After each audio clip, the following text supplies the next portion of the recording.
Kiss of Death. Motörhead had definitely stopped naming the albums after one of the tracks contained and choosing random album titles instead. But now, yeah, Kiss of Death. There's no song on this album called Kiss of Death. I think it was up to Bastards. Every album was named after one of its songs. Up to, but not including Bastards. Anyway, that aside, yeah, always a weird one for me, this one, and not that it relates to the album at all. It doesn't, but very quickly I'll tell us. When I got this was when I was living in Japan for the first time before I moved back to the UK for 3 years. And I was living by this like mountain in, well, it's Nagasaki, but out of the centre of Nagasaki by this mountain. And this song just always reminds of the autumn in this mountain, and there's little allotments at the foot of this mountain, and people gardening and burning, and the smell of smoke in the autumn. It was always weird whenever I listened to it. Anyway, that aside, you know, Motörhead albums are one of your Japanese autumns in the country. Yeah, it's a funny album, this one, for me. I've just had a quick recap of some of the tracks. Some that I always remember I love, and I just thought I'd just give the others another quick listen. And I remember what I liked about it and what I was a bit not disliked, but was a bit about. Starting with the good, very much the good. You got the three. What am I trying to say? Like 1916, Want to Sing the Blues. I'm So Bad, Bad, I Don't Care, No Voice in the Sky. This album, you got Sucker, One Night Stand, Devil I Know. Three fantastic songs. You know, back to back, straight in. Like I'm trying to think of a boxing combination.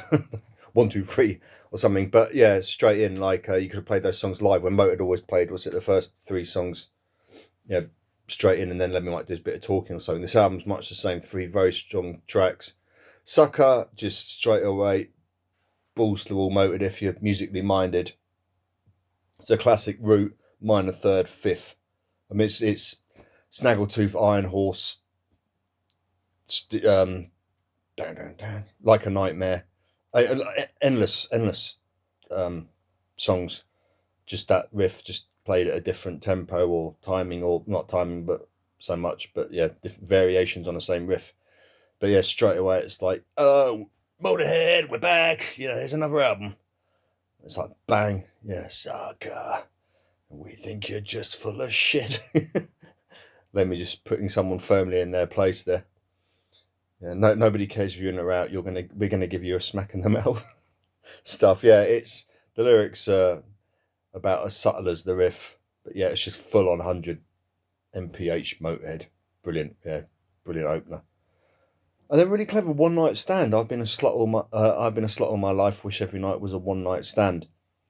But that bit's kind of Lemmy's. You know, whenever people said, "Oh, is it true you've had sex with, you know, X thousand women?" And he would always be like, "Oh, I'm a slut. I don't care." He was always completely, you know, I can't get married, and if I did get married, I'd never go for another woman except for my wife, like that. So I can't get married. But I can't, so I don't get married. I remember being interviewed on that. So yeah, his thing for, you know, playing shows and hopefully, you know, getting hold of someone attractive. And what he always said immediately after the show was when he liked it the most, when his adrenaline was peaking. I remember that reading in his book. But yeah, Into Your Town Like Thunder, Crazy Invasion of Noise, Come On Down, Stick Around, But Honey Don't Bring No Boys. Stuff. Yeah, really good. Really great riff, rolling riff. That I don't know. More like Motorhead when it grooved. It was still full on. It was fast, but it had that groove to it. And the 3, Devil I Know, you know, brilliant. And Lemmy, absolute 100% Lemmy. Ain't gonna change a thing. Ain't gonna change my ways. He was stubbornly set on this lifestyle, which brought him great success. You know, health-wise, unfortunately, was going to have the inevitable, well, I don't want to say payoff, but result, you know, a few years further down the line. But yeah, Devil I Know, whatever, fuck it, you know, I'll do what I do. I'll say what I say. If you don't like it, screw you. If you do, great. I don't much care either way. Brilliant Lemmy, you know. I don't care where you've been, I don't care where you go. Going back to the Devil I Know. Yeah. I love that chord. Phil Campbell, he writes, I presume I know he's still doing that, Phil Campbell and the Bastard Sons. I haven't heard much of the stuff. I've seen a few clips of them live, and it seems pretty good. He's on a right health kick as well, Phil Campbell now.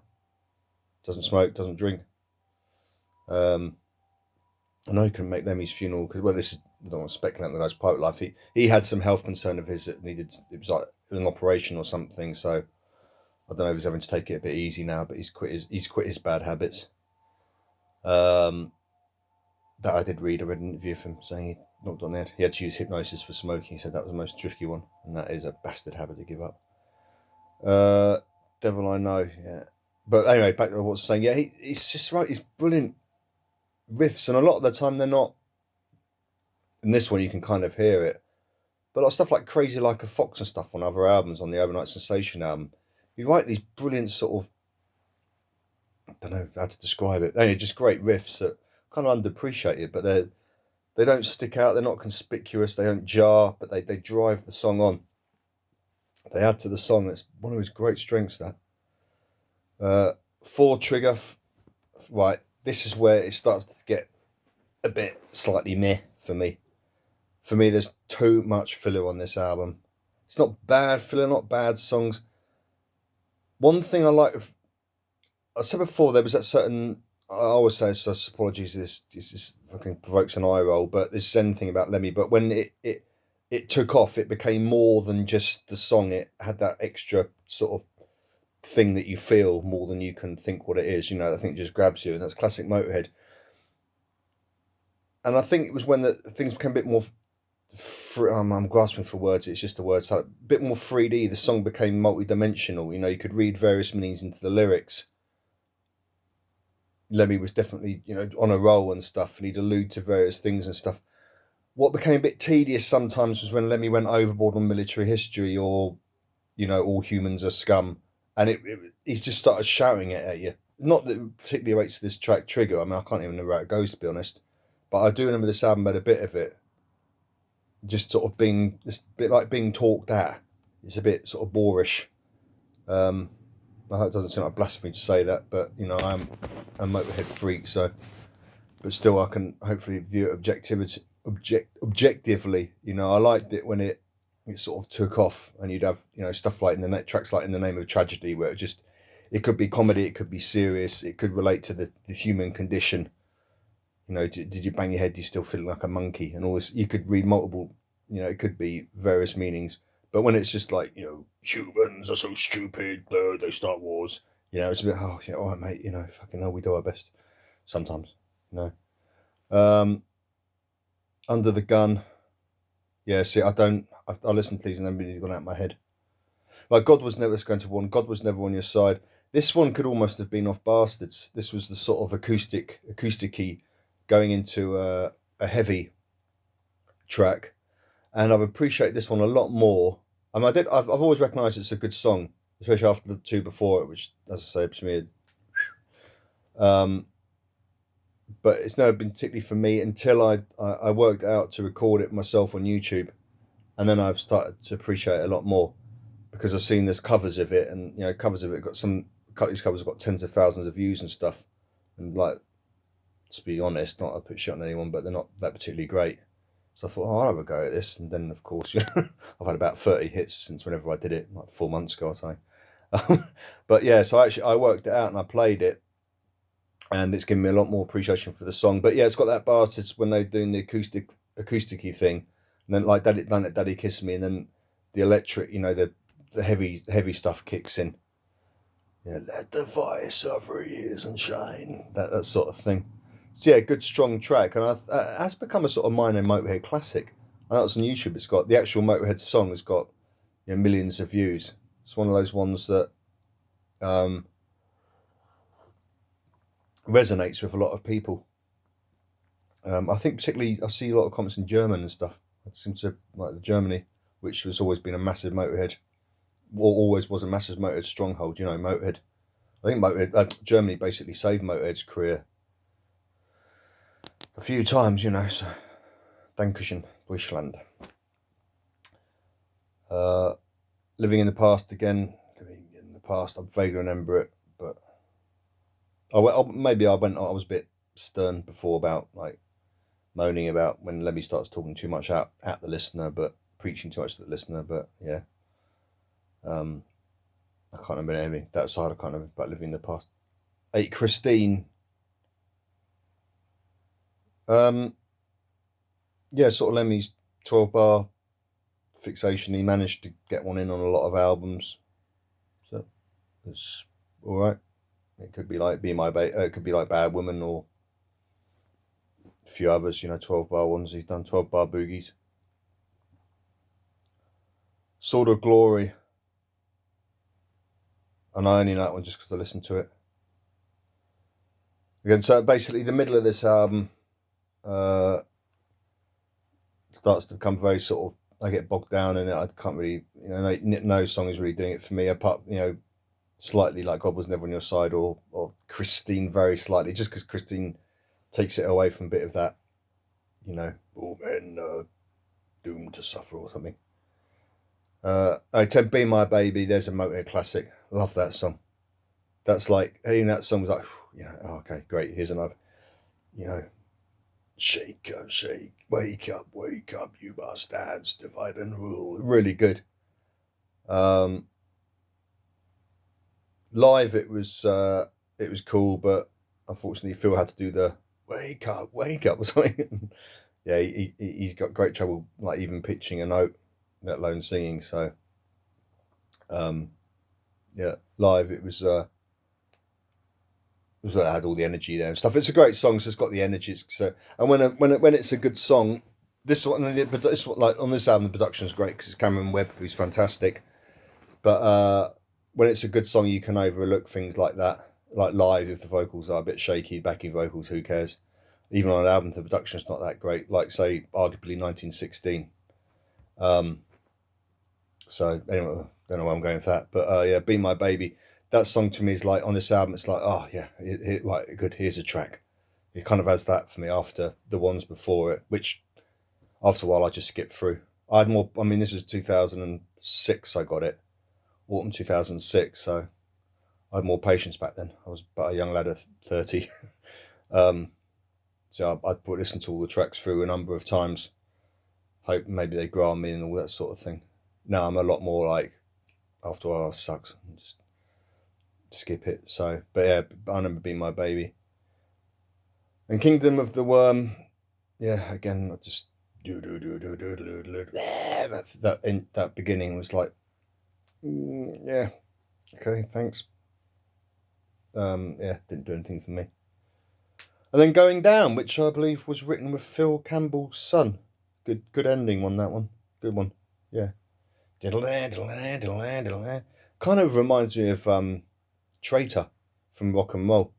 A bit that the main riff. So that was Kiss of Death. I mean, coming a couple of years after Inferno. After the, I say at the beginning when the 3 songs, I thought, oh my God, this is another Inferno, and then it tailed off for me. So it was a bit of a disappointment for me after the fantastic brilliance that is Inferno. But still, Sucker One Night Stand, Devil I Know. Well, Let's Stick and God Was Never On Your Side, because it is a good song. It's well written. Be My Baby, Going Down. So 6 out of 12. So all right, half the tracks either very good or yeah, that would do. Christine could be in there. Did I include that first time? I can't remember. Anyway, it doesn't matter.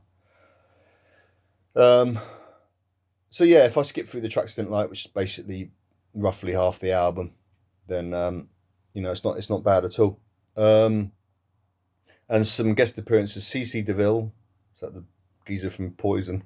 God, that was fun. Fact fans, did you know that Slash originally auditioned for Poison at the same time as CC DeVille?